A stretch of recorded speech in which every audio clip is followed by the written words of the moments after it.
మరి ఇవాళ నేను రాజీనామా చేసి దాదాపుగా 4 నెలలు, రేపు 3వ తారీఖు అయితే 4 నెలలు అవుతుంది.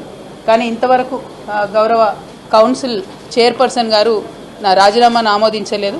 అందుకనే ప్రత్యేకించి ఇవాళ వారిని వచ్చి కలిసి మరి నా రాజీనామాను ఆమోదించే ముందు నాకు ఒక్కసారి కౌన్సిల్లో మాట్లాడే అవకాశం ఇవ్వాలని చెప్పి వారిని రిక్వెస్ట్ చేయడం జరిగింది. మరి మోస్ట్ ప్రాబబ్లీ 5వ తారీఖు అవకాశం ఇస్తామని చెప్పి వారు చెప్పడం జరిగింది. వారు 5వ తారీఖు ఇచ్చే అవకాశాన్ని సద్వినియోగం చేసుకొని మరి నా రాజీనామాకు కారణాలు ఏంటో కూడా సవివరంగా వివరించి on the floor of the house నేను మళ్ళొకసారి నా రాజీనామాను యాక్సెప్ట్ చేయమని అడగబోతా ఉన్నాను. సో ఈ విషయాన్ని తెలంగాణ ప్రజలందరికీ తెలియజేస్తూ ఉన్నాను. పార్లమెంటరీ ప్రాక్టీసెస్ కానీ మనము ఫాలో అవ్వాల్సినటువంటి ప్రొసీజర్స్ కానీ కరెక్ట్గా ఫాలో అయితే బాగుంటుంది. అందుకనే ఆ రోజు అవకాశం తీసుకొని మాట్లాడి నా రాజీనామా కారణాలు కూడా వివరిస్తానని ఈ సందర్భంగా మీ అందరికీ తెలియజేస్తూ ఉన్నాను. ఎట్ ద సేమ్ టైం నిన్న ఈరోజు రాష్ట్రంలో జరుగుతున్నటువంటి రాజకీయాలన్నింటినీ కూడా, పరిణామాలన్నింటినీ కూడా మనం చూస్తూ ఉన్నాం. మరి ప్రత్యేకించి ఈ మధ్యనే నేను పాలమూరు జిల్లాకు కూడా మరి పర్యటనకు వెళ్ళడం జరిగింది. 10 ఏళ్ల బీఆర్ఎస్, 2 ఏళ్ల కాంగ్రెస్లో కూడా పాలమూరు రంగారెడ్డి ప్రాజెక్ట్ అనేటటువంటిది 1 ఎకరానికి కూడా నీళ్లు ఇవ్వలేకపోయినటువంటి మాట 100% వాస్తవం. అయితే 10 సంవత్సరాలు బీఆర్ఎస్ ఈ ప్రాజెక్ట్ని సాగదీసిందని చెప్పి నిన్న గౌరవ ముఖ్యమంత్రి గారు ఏవైతే విమర్శలు చేసినారో అవి మాత్రం నేను తీవ్రంగా ఖండిస్తూ ఉన్నాను. ఎందుకంటే ఒక ఉద్యమ నాయకుడిని పట్టుకొని టెర్రరిస్ట్ కసబ్తో కంపేర్ చేస్తూ ఒకసారి ఉరేయాలి, రాళ్లతో కొట్టాలి అనేటటువంటి మాటలు ఏవైతే మాట్లాడినరో అది ముఖ్యమంత్రి పదవిలో ఉన్నటువంటి వ్యక్తులు మాట్లాడే మాటల్లాగా లేవు. దీన్ని మేము చాలా తీవ్రంగా ఖండిస్తూ ఉన్నాను. మరి ప్రత్యేకించి నేను కేసీఆర్ గారు బిడ్డగా రేవంత్ రెడ్డి గారు అట్లాంటి మాటలు మాట్లాడుతూ ఉంటే నా రక్తం మరిగిపోతూ ఉన్నది. ఎందుకోసం అంటే చేసినటువంటి ఉద్యమం, చేసినటువంటి త్యాగం, వచ్చినటువంటి రాష్ట్రం డెఫినెట్గా కేసీఆర్ గారి ఉద్యమ ఫలితమే. మరి వాళ్ళు అదే రాష్ట్రానికి ముఖ్యమంత్రి అయినటువంటి వ్యక్తి కేసీఆర్ గారి చిత్తశుద్ధిని శంకిస్తూ ఉంటే నేను రిక్వెస్ట్ చేస్తూ ఉన్నాను, కేసీఆర్ గారే డైరెక్ట్గా హౌస్కి వచ్చి మరి ఇటువంటి ఆరోపణలు చేసేటటువంటి వాళ్ళ నోర్లన్నీ మూతపడేలాగా చేయాలి. ఎందుకంటే సోర్సు జూరాల నుంచి శ్రీశైలం ఎందుకు మార్చిరు అనేది కేసీఆర్ గారికే బాగా తెలిసి ఉంటుంది. అట్లా కాకుండా ఈ బబుల్ షూటర్స్గా చెప్పుకునేటటువంటి వాళ్లకు డిప్యూటీ ఫ్లోర్ లీడర్ పదవులు ఇచ్చి మరి వారితోని జవాబు చెప్పిద్దామంటే ప్రజలకైతే విషయం అర్థం కాదు, మ్యాటర్ పోదు. మరి బబుల్ షూటర్ల వల్లనే ఈ ట్రబుల్ అంతా వచ్చింది.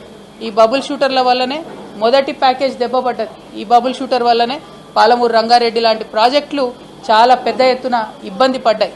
మళ్ళా వాళ్ళకే పెత్తనం ఇచ్చి, వాళ్ళకే డిప్యూటీ లీడర్లు ఇచ్చి మరి అసెంబ్లీకి కేసీఆర్ గారు రాకపోతే మాత్రం బీఆర్ఎస్ పార్టీని ఆ భగవంతుడు కూడా కాపాడలేడు. In the interest of the people of Telangana KCR garu వస్తే బాగుంది. ఎందుకు మాటలు పడాలి? తెలంగాణ ఉద్యమంతో సంబంధం లేనటువంటి వ్యక్తులు, ఏదో అనుకోకుండా అందలమెక్కినటువంటి వ్యక్తులతోని కేసీఆర్ గారు మాటలు పడే అగత్యం రాకూడదని ఒక బిడ్డగా నేను చెప్తా ఉన్నాను. అది పక్కన పెడితే రాజకీయంగా ఈ 2 సంవత్సరాల్లో అధికారంలో కాంగ్రెస్ కూడా 1 ఎకరానికి కూడా పాలమూరులో అదనంగా నీళ్ళు ఇవ్వలేదు. ముఖ్యమంత్రి గారు నిన్న ప్రెస్ మీట్ పెట్టి చాలా మాటలు మాట్లాడినరు, చాలా ప్రగల్భాలు పలికినరు. నిజంగా మీరు పాలమూరు బిడ్డ అయి ఉంటే సరే, పాలమూరు రంగారెడ్డికి రకరకాల లీగల్ కాంప్లికేషన్స్ ఉండొచ్చు, కానీ భీమాకి ఏమైంది, నెట్టెంపాడికి ఏమైంది, మీరు ఎందుకు వాటి మీద దృష్టి పెట్టలేకపోయారు? అదేవిధంగా తుమ్మిళ్ళకి ఏమైంది, కల్వకుర్తికి ఏమైంది? ఇవాళ మొత్తం ఫుల్ వాటర్ వస్తూ ఉన్నాయా? కల్వకుర్తిలో 2 మోటార్లు రిపేర్ ఉంటే ఇంతవరకు ఎందుకు రేవంత్ రెడ్డి గారు 1 అడుగు ముందుకేసి ₹1 దానికి ఇవ్వలేదు? భీమా హాఫ్ కెపాసిటీకి ఇవాళ సప్లై చేస్తూ ఉంటే ఎందుకోసం ముఖ్యమంత్రి గారు దాని మీద మాట్లాడతలేరు? నెట్టెంపాడు మేము డైరెక్ట్గా రిజర్వాయర్లు అన్నీ చూసి వచ్చినాం. 4 TMC రిజర్వాయర్ అన్న కాడ 2 TMC కూడా నీళ్లు లేవు. ఎందుకు దాని మీద ముఖ్యమంత్రి గారు మాట్లాడతలేరు? నిజంగా మీకు చిత్తశుద్ధి ఉంటే మీరు నిన్న ఏదైతే కేసీఆర్ గారిని క్రిటిసైజ్ చేసినరో, జూరాల నుండి సోర్స్ మార్చి శ్రీశైలం పెట్టినని చెప్పిరో, మీరు కొడంగల్, నారాయణపేట్, మక్తల్ లిఫ్ట్ ఇరిగేషన్కి మళ్ళీ మీరెందుకు జూరాల సోర్స్ పెట్టడం లేదు? మీరెందుకు లక్ష్మీదేవిపల్లి రిజర్వాయర్ కట్టడం లేదు? మీరెందుకు భీమా నుండి సోర్స్ పెడుతున్నారు? అక్కడ నీళ్లు లేవు. భీమా అనేది ఒక పిల్ల కాలువ, దాని నుంచి వాటర్ వచ్చే ఆస్కారం ఉండదు.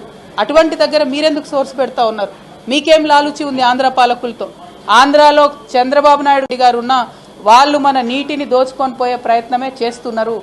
ఆ రాజకీయాన్ని పక్కన పెట్టి ప్రాంత ప్రయోజనాలను ఏవైతే ఆంధ్ర నాయకులు కలిసి కాపాడుకుంటున్నారో మన తెలంగాణలో ఆ చిత్తశుద్ధి లోపించింది. ఇవాళ మేడిగడ్డను 2 ఏళ్ళు ఎండబెట్టిన తర్వాత రేవంత్ రెడ్డి గారికి జ్ఞానోదయమై ఇప్పుడు టెండర్లు పిలిచి ఇప్పుడు బాగు చేస్తున్నారు. లక్షల ఎకరాలు 2 ఏళ్లలో ఎండబెట్టిరు మీరు. ఆ రైతన్నల కడుపు కోత మీకు కొట్టకుండా పోదు. అదేవిధంగా కృష్ణాలో కూడా 2 సంవత్సరాల ప్రాజెక్టు గురించి మాట్లాడకుండా మాలాంటి వాళ్ళందరం పోయి అక్కడ చూసి వచ్చిన తర్వాత ఇప్పుడు పెద్ద ఎత్తున మాట్లాడుతూ క్రిటిసైజ్ చేస్తున్నారు. అది మీ మీ యొక్క చిత్తశుద్ధి లేనితనాన్ని, పాలమూరు ప్రజల నుంచి పాలమూరు బిడ్డగా అని చెప్పుకుంటున్న మీ యొక్క వైఫల్యాన్ని మాత్రమే పదే పదే తెలంగాణ ప్రజల ముందు చూపిస్తూ ఉంది. నేను ఇవాళ డిమాండ్ చేసేది ఒకటే, ఏ ప్రాజెక్ట్ అయినా సరే రాజకీయాలకు అతీతంగా ముందుకెళ్ళాలి, ప్రజా ప్రయోజనాన్ని కాపాడాలి, అది కాపాడే విధంగా ముందుకు పోవాలి తప్ప ప్రతి ఒక్కదాన్ని రాజకీయంతో ముడిపెట్టి ప్రాజెక్టు నాపితే ఏదో ప్రతిపక్షాలని బదనాం చేయొచ్చు అనే ప్రయత్నం కరెక్ట్ కాదు. ఇప్పటికైనా పాలమూరు రంగారెడ్డి ఇంటేక్ సోర్స్ మార్చండి, మార్చినటువంటి దాంతో పనులు చేయండి. అయినా ఒక్క మాట నేను అడుగుతా ఉన్న, తెలంగాణ ప్రజలు కూడా గట్టిగా ఆలోచన చేసుకోవాలి. ముఖ్యమంత్రి గారు ఒక మాట చెప్పారు, నిన్న పాలమూరు రంగారెడ్డి మీద మొత్తం ఎన్జీటీ స్టే ఇచ్చిందని చెప్పారు. రాయలసీమ లిఫ్ట్ ఇరిగేషన్ మీద స్టే లేదా అండి? వాళ్ళు పనులు చేసుకోలేదా వాళ్ళ భూభాగంలో? పోతిరెడ్డిపాడు మీద స్టే లేకుండేనా? వాళ్ళు పనులు చేసుకోలేదా వాళ్ళ భూభాగంలో? మరి మీరు 2 సంవత్సరాల నుంచి 27,000 ల్యాండ్ అక్వైర్ అయి ఉంటే కూడా ఒక్క కాలువ కూడా ఎందుకు తవ్వలేదు?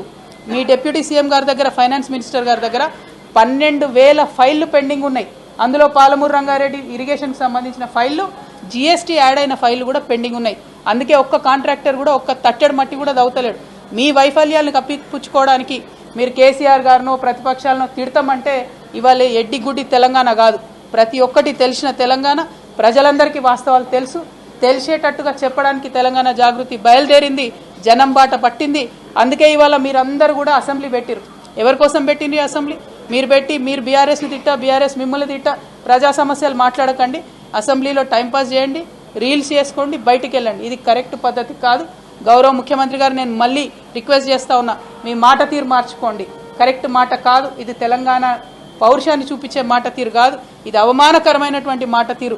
దేశంలో ఉన్నటువంటి టెర్రరిస్టులతో మీరు మీ ప్రతిపక్ష నాయకుల్ని పోలుస్తూ ఉన్నారంటే మీరు చేసేది కూడా దేశద్రోహమే అన్న విషయాన్ని నేను ముఖ్యమంత్రి గారికి మరొకసారి తెలియజేస్తూ, మరి చైర్మన్ గారు నాకు ఏదైతే అవకాశం ఇస్తున్నారో 5వ తారీఖు నాడు దాన్ని సద్వినియోగం చేసుకొని నేను రాజీనామా చేయడానికి గల కారణాలను తెలంగాణ బిడ్డలందరికీ కూడా ఎక్స్ప్లెయిన్ చేస్తానని చెప్పి తెలియజేస్తూ సెలవు. జై తెలంగాణ.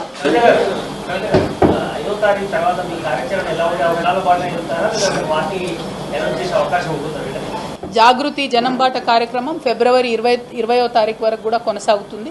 ఇంకా మొన్న 1-2 జిల్లాలు ఏవో క్యాన్సిల్ అయినాయి, వాటిని కూడా ముందు రీషెడ్యూల్ చేసి పెట్టుకుంటాం.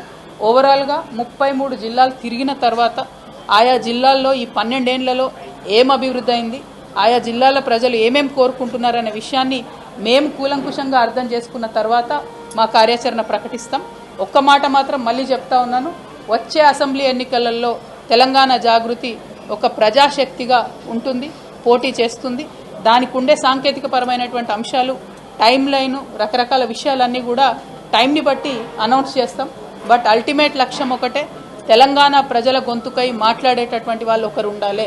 మేము సగం జిల్లాలు తిరిగినాం ఇప్పటికి తెలంగాణలో. ఎక్కడ సమస్య వచ్చినా మాట్లాడితే ఆ సమస్యలు తక్షణమే పరిష్కారం అవుతూ ఉన్నాయి. ఒకరెవరైనా అడిగేటోళ్ళు ఉంటేనే ముందడుగు పడుతుందనే విషయం సుస్పష్టంగా మాకు తెలుస్తూ ఉంది. కాబట్టి ఆ పాత్రను మేము పోషిస్తాం, బలంగా ప్రజల పక్షాన్ని నిలబడి మాట్లాడతాం, ప్రభుత్వాన్ని ప్రశ్నిస్తాం.